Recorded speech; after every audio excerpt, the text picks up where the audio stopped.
Can you all just do me a huge favor and stop with all the lies? Today on Locked On A's.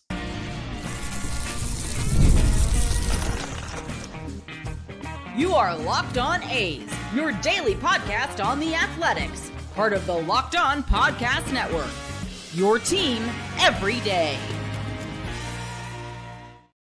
Welcome to Locked On A's, part of the Locked On Podcast Network, your team every day. I am your host, Booney, one name, all passion. Thank you for making Locked On A's your first listen of the day. I'm from the Bay Area, and I've been a diehard A's fan since 1981. This isn't just another A's podcast. This is the most informative and insightful show on the A's, period. We cover the A's every single day, breaking down games, delivering the latest team news, and giving you deep, thoughtful analysis you will not find anywhere else. If it's happening in Sacramento or in Las Vegas, we got you covered. We are free and available wherever you get your podcast, including YouTube. And please do me a favor and hit that subscribe button wherever you are following the show. Not only do we cover the A's every single day, but now we are giving you instant shows after every single game. Check out the Locked On A's post-game show approximately 15 to 30 minutes after the final out right here on the Locked On A's podcast feed, as well as streaming on Locked On A's YouTube channel. Get rapid reaction to all the biggest moments with the Locked On A's post-game show. And if you would like to be a guest and talk some A's baseball, hit me up at X at Locked On A's or email me at lockedonathletics@gmail.com. Today on Locked On A's, we're torching the gaslighting because once again, social media, podcasters, national baseball media, and yes, of course, can't leave out the old Bay Area media, is doing what they do best, hating on the A's and lying through its teeth. Did you guys know that attendance in Sacramento has been absolutely horrible? And that attendance in Las Vegas in 2028 and beyond will be even worse, even if Vegas happens. And that's a big question. I'm going to get into that later. Did you know that John Fisher doesn't have the money to pay for his portion of his new stadium? And that the Fisher family here in the Bay Area, I know, I drove by it, I swear, is having garage sales. I've seen the garage sales. I've seen the signs and have recently opened up a GoFundMe account to help raise money that'll pay for the stadium. I bet you didn't know that. And I'm going to dive into that as well. Just mostly so we could just laugh at John Fisher. That's the whole point. First, did you know that the stadium is the worst idea ever, and every taxpayer's bill is going to be going up? They're going to be forking up all the money for John Fisher's new Las Vegas stadium. Did you know that? Well, actually, the A's new stadium in Las Vegas is a win for everyone. I hate to tell you, and why you should stop concerning yourself about it. Let's get one thing straight. The A's $1.75 billion stadium in Las Vegas is not going to be some financial black hole sucking up your hard-earned tax dollars. In fact, if you think this is bad for the public, you got it completely wrong. This project is a no-brainer, a slam dunk, or should I say grand slam, for the city, the state, and yes, even for you. Let me break it down for you in a way we can all understand, because clearly the podcasters, the Bay Area media, even some national media haven't done their homework, or Maybe this is just all a big game and the joke is all on us. Maybe. Well, let's first get into why build a stadium and why all these cities want expansion teams when they are available. First off, let's talk about what a stadium like this actually does for a city. It's not just some shiny new toy for baseball fans. It's an economic engine, a job creator, and a magnet for tourism. Imagine it as a giant lemonade stand. But instead of selling sugary drinks to your neighbors, it's creating thousands of jobs, bringing in millions of dollars in taxes, and hosting events that entertain tens of thousands of people every year. Sounds pretty good already, right? Well, first, jobs galore. The construction of this stadium alone will employ thousands of workers. That's thousands of paychecks being handed out. And guess what happens when people get paid? They pay payroll taxes. That money goes straight back into the local economy. And once the stadium is built, more jobs, ticket sellers, concession stand workers, security personnel, maintenance crews, the list goes on. So if you are complaining about this project, you're basically complaining about people having jobs. Nice. Let's get into tourism and taxes. Vegas is pretty good for tourism, so I hear. When fans buy tickets to games or concerts, when they chow down on hot dogs and nachos, when they grab an A's jersey or a foam finger, they're paying sales taxes on every single one of those transactions. That money is flowing into the state's vault, and it's not just baseball games. This stadium will host concerts, events, and who knows what else. Every single one of those events brings in even more tax revenue. It's like printing money, but legally. The taxes collected by revenue generated inside the tax district go to pay back the bonds. If you live right next door to the stadium and don't attend an event inside the stadium, you pay nothing for the stadium. Sales tax on beer and food go to service the tax district. This is the reason SB 1 only required a simple majority vote to pass. It has no effect on the taxpayers. This isn't some novel new idea. Believe it or not, other cities have done it. Oakland could have done it. They just didn't know how to do it. Still not convinced? Let's look at some real life examples. Take Atlanta's Truist Park. Since its opening in 2017, the surrounding area has exploded with development, restaurants, hotels, shops, all feeding off the energy and traffic generated by the stadium. Or consider San Diego's Petco Park. It revitalized the city's downtown area and turned it into a vibrant hub of activity. These examples alone, and many more that I just simply don't have the time for, are proof that investing in stadiums can transform cities for the better. Now, where does the money go? Let's get into the nitty-gritty of how this whole thing works financially, because I know there are some skeptics out there who think taxpayers are going to get fleeced. Spoiler alert, you will not. The waterfall system. What is the waterfall system? The stadium operates on something called a waterfall funding system. Think of it as a step-by-step process where tax revenue generated by the stadium is carefully allocated to specific things in a specific order. Here's how it works. The public funding is coming from a combination of up to $180 million in transferable tax credits from the state, which the A's could sell to other businesses for cash. An estimated $120 million in bonds issued by the county, and a $25 million credit from the county to address infrastructure. All right.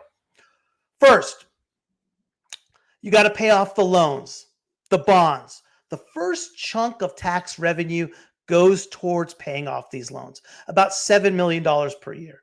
This ensures that the project stays financially stable without ever touching your wallet. 2, basic operations. It costs around $500,000, $750K per year to manage the stadium legally and financially. This is like paying a referee to keep the game fair, essential and minimal. 3, a backup fund. If the A's somehow mess up, which most of you think, there's already a pot of tax money setting aside to keep things running smoothly. This ensures that taxpayers don't get stuck with an unfinished or underperforming stadium. 4, reserve fund, another layer of protection, a reserve fund that saves enough money to cover an additional year of loan payments in case of emergencies, let's say like a recession. 5, emergency line of credit. If all else fails, Nevada has a $14 million credit card as a last resort. And guess what? Any tax revenue left over will pay this back later. Not your money. 6, rainy day fund refill. If they dip into the emergency fund, they'll refill it next to ensure it's ready for future use. How about 7, maintenance fund. At least $5 million per year will be set aside to keep the stadium in top condition. No rusting seats or broken scoreboards here. 8, affordable housing. Up to $5 million per year will go toward funding low-income housing in Clark County. Yes, you read that right. This stadium will help people who need it most. 9, bonus projects. Any extra tax revenue after all of this can be used to pay off loans faster, upgrade the stadium, or improve roads and infrastructure nearby. No taxpayer burden. Here's the kicker. All of this is funded by money generated by the stadium itself. Construction workers' paychecks, fan purchases, event revenue, not paid by your taxes. If the stadium doesn't perform as expected, which is highly unlikely, it still doesn't take from public services like schools or roads. It uses backup funds and emergency loans that are repaid later with future stadium taxes. You're completely off the hook. You don't pay a nickel. Here's the bigger picture. This isn't just about baseball. It's about building something that benefits everyone. The stadium creates jobs. It boosts tourism. It funds affordable housing and generates millions in tax revenue, all without costing taxpayers a dime. It's essentially a self-sustaining economic engine that gives way more than it takes. And yes, Oakland could have done this. And don't tell me, well, they had it at the very end. Yeah, when the A's were already out the door and Nevada already passed its legislation and figured this all out in a couple months. Give me a break. October 11th, 2019. You A's hacks or former fans know this date? Of course you don't. Of course you don't. The most important date in this whole saga. SB 293 Skinner. Read your legislation, people. Mayor Libby Schaaf sat on it, and Mayor Tao played us all like a fiddle. And that's just a fact. So let's stop pretending this is some kind of boondoggle or taxpayer scam. The A's new stadium is an investment in Las Vegas's future, a future where everyone wins. If you still can't see that, maybe it's time to take off your tinfoil hat and join the rest of us in reality. In conclusion, kick back, relax, and enjoy some A's baseball because they're tearing it up right now. Because this stadium is going to be one heck of a success story. You're welcome. Again. Now let's get to how Fisher is going to come up with his 1.25 billion or whatever number it is today and give you an update on how he's doing on his garage sale and GoFundMe account. Up next. Ever check your bank account and wonder, where did all my money go? Between dining out, online shopping, and entertainment, it's easy to lose track. That's where Monarch Money comes in, your personal CFO, giving you full visibility and control over your finances.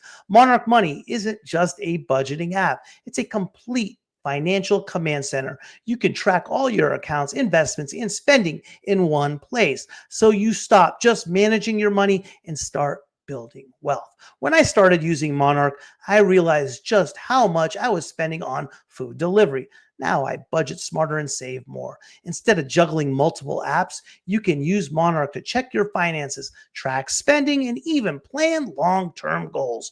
Managing money with your partner is smoother than ever. You can track shared and personal accounts, set goals, and stay on the same page without the stress. Take control of your finances with Monarch Money. Use code LOCKEDONMLB at monarchmoney.com for 50% off your first year. That's monarchmoney.com, code LOCKEDONMLB for half off your first year. In a world of sports and business, few topics ignite as much unnecessary hysteria as the funding of major projects. Enter John Fisher, owner of the Athletics, who has found himself at the center of a tempest in a teapot regarding his plans to finance the team's new stadium in Las Vegas. The skeptics, armed with their half-baked financial theories and Google searches, have demanded that Fisher deposit money in an escrow account as proof that he can afford his share of the stadium costs. Let me be blunt. This demand is not only ridiculous, but also reveals a complete misunderstanding of how high net worth individuals and large scale financing actually work. First, let's address the elephant in the room. John Fisher's ability to pay for his portion of the stadium, which is estimated to be in the ballpark of 1.2 billion and 1.4 billion, depending on what day of the week it is. The exact figure really doesn't matter because, spoiler alert, he has the money. For those who have been too lazy to do even the most basic research, let me explain the likely route Fisher will take to fund this project: an S-block, or secured back line of credit. For those unfamiliar with an S-block, and judging by the critics' comments, that's most of you. It's a lending instrument that allows individuals to borrow against the value of their portfolio without triggering a taxable event. No tax penalties. It's a sophisticated financial tool used by people with wealth, not armchair critics who think a home equity line of credit is the pinnacle of financial strategy. And before you start screaming speculation, let me clarify. While it is true, I am speculating about Fisher using an S-block, what I am not speculating about is that whatever lending instrument he chooses, he won't be paying Uncle Sam a dime in capital gains. That's how smart money operates. Now, let's tackle the absurdity of the escrow demand. Critics have suggested Fisher should deposit a portion of the stadium cost, say 40%. I'm just throwing numbers out there. Is that too much? Too little? Not sure. But let's just say 40% for this exercise, or around 500 million just for this exercise. Let's say he does deposit that into an escrow account to prove he is serious about the project. Are you kidding me? Are you actually serious? Do you even understand how escrow accounts work? Let me break it down. Escrow accounts, for the most part, don't pay a nickel. Some of them do. They actually do pay very, very little. If Fisher were to put 500 million into an escrow account earning zero interest, which is often the case, he'd essentially be lighting millions of dollars on fire. Why? Because the same 500 million could be placed in a certificate of deposit or a CD earning around 4% interest over 3 months, let's say. That would generate approximately $5.1 million in interest. But no, according to the critics, Fisher should forego millions in potential earnings just to satisfy their baseless insecurities. Would any of you do that with your own money? Of course not. The hypocrisy is beyond staggering. And let's not forget the laughable argument from some corners that Fisher doesn't have enough money because his Gap stock holdings aren't worth 1.2 billion. News flash, Vital Vegas. Wealthy individuals like Fisher don't operate like your average Joe trying to scrape together a down payment for a house. They have a diversified portfolio and access to financing options that most people cannot even comprehend.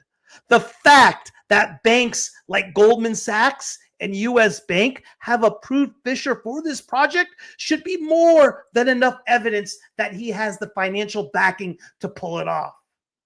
Do you think these institutions hand out hundreds of millions of dollars in loans without conducting rigorous due diligence?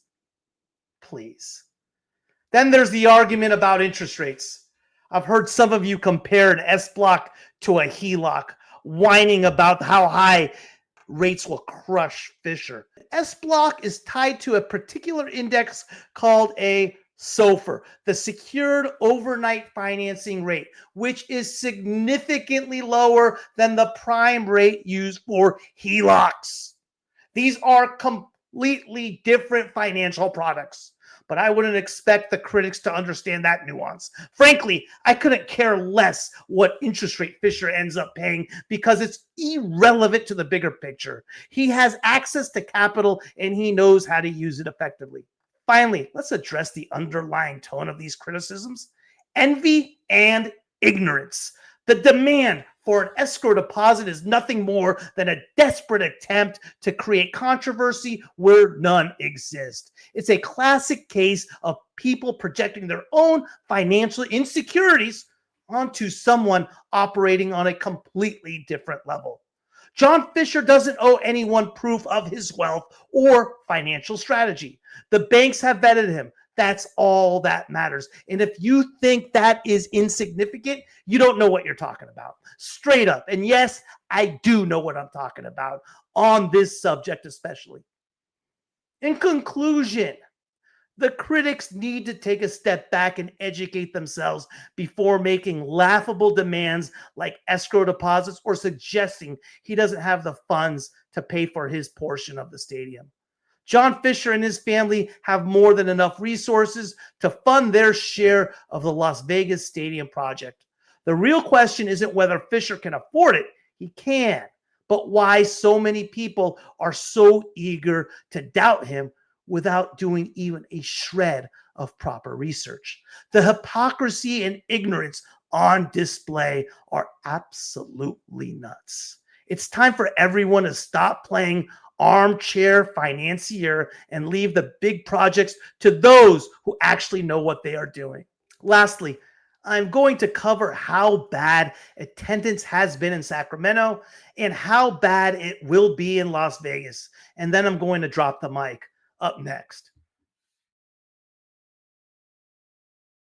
Scaling your business requires the right expertise at the right time. With Upwork, you can find specialized freelancers in marketing, development, design, and more. Experts ready to help you take your business to the next level. Upwork gives business flexibility by connecting them with top freelance talent across multiple industries, including IT, AI, web development, and marketing. Whether you need extra hands for a project or a long-term partner, Upwork makes hiring simple and affordable. If you need help with a marketing campaign, Upwork can connect you with a freelance expert who delivers incredible results. Posting a job is free and simple, and within a day, you will have multiple qualified candidates to choose from. Instead of hiring full time, Upwork helps find affordable, top tier freelancers to scale your business efficiently. Visit upwork.com right now and post your job for free. That's upwork.com. Upwork.com to connect with top talent and grow your business today. Let's get one thing straight right out of the gate. The endless scrutiny over attendance at A's games, whether in Sacramento, Vegas, or the moon, for all I care, is a tiresome, misguided narrative that needs to be put to rest. The obsession with attendance figures and John Fisher's wallet is not only misplaced, but downright ignorant. It's time to set the record straight for all the critics who can't seem to grasp the bigger picture. First, let's address the elephant in the room. Attendance in Sacramento or Las Vegas. Who cares? Seriously, why does it matter to anyone except those who are inexplicably fixated on gate revenues and ticket sales? Are you personally invested in how many people show up to a Tuesday game in July versus the Marlins? Are you sitting at home clutching your pearls over John Fisher's profit margins? If so, you need to find a new hobby. The truth is, whether the A's sell out every game in Vegas or play to half-empty stands is irrelevant to anyone who actually understands what's going on here. Let me make this abundantly clear. Attendance was never the reason the A's left Oakland. Never. Not in 2019, not in 2020, not in 2023, not ever. The narrative that fans somehow failed the team is false. Yes, attendance numbers weren't stellar in recent years, and to be honest, throughout the history of their franchise, with the exception of a few years. The A's had and still have a fiercely loyal core of supporters who showed up despite outdated facilities, poor amenities, and a team ownership that often seemed more interested in pinching pennies than building long-term goodwill. I have never blamed the fans, never. Listen to what I have said in the past. Have I said that attendance was part of the problem? Yes, I did. Have I said the A's didn't draw? Yes, I have. I also gave reasons why the A's didn't draw. I said the A's had a loyal fan base. No question. There just was not enough of them.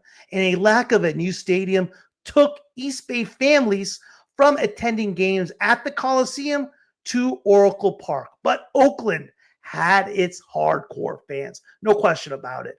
I have been critical about one thing and will continue to be for those who say the A's have put a bad product on the field.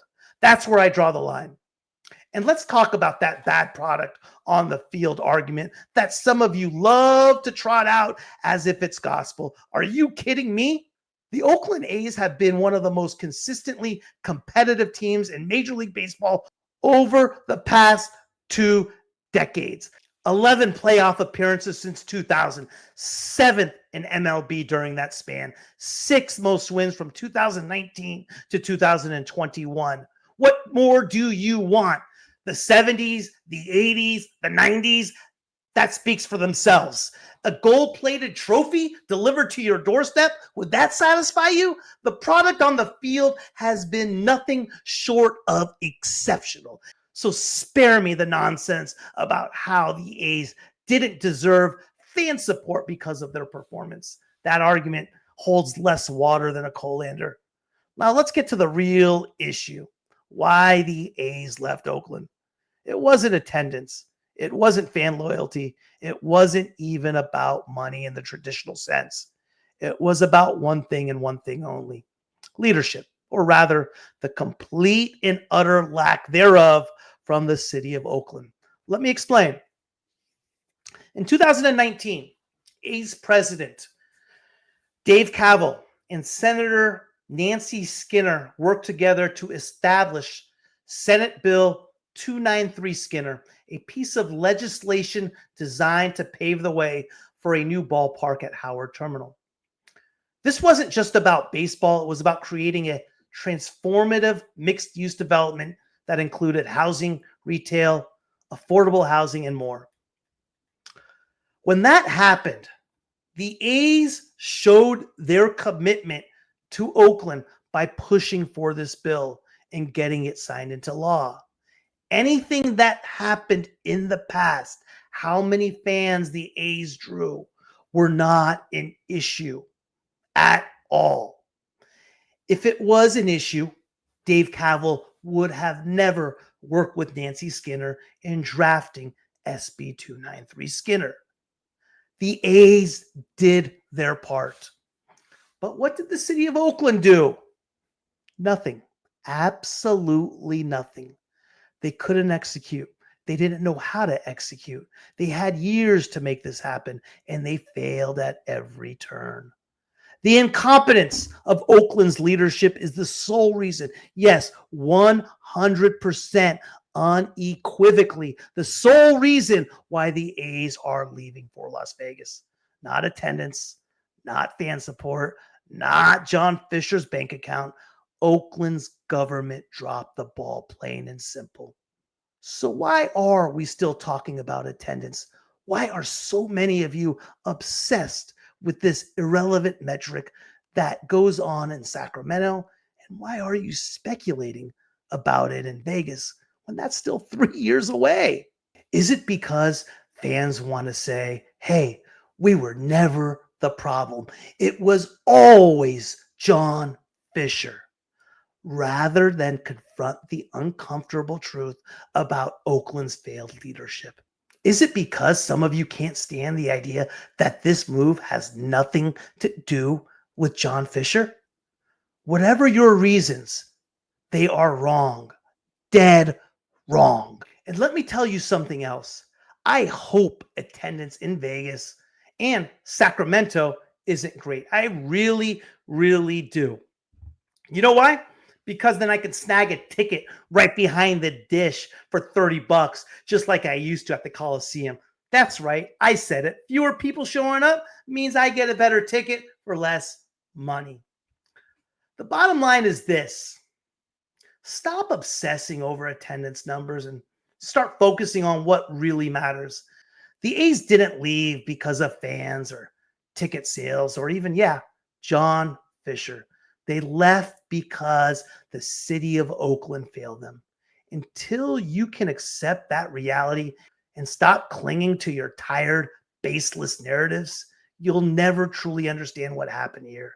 So get off your high horse. Seriously, stop being so damn arrogant like you have been. Wake up and smell the incompetence that drove one of baseball's most storied franchises out of Oakland. Until then, your fake narratives, your lies, your yelling, your 4-letter expletives, and everything else you bring are as meaningless as they are misguided. Thank you for making Locked On A's your first listen today. For your second listen, check out the all-new Locked On MLB Game Night. Every game, every night, all season long. Get local analysis on a national scale. Find MLB Game Night on Locked On MLB on YouTube or wherever you listen to your podcasts.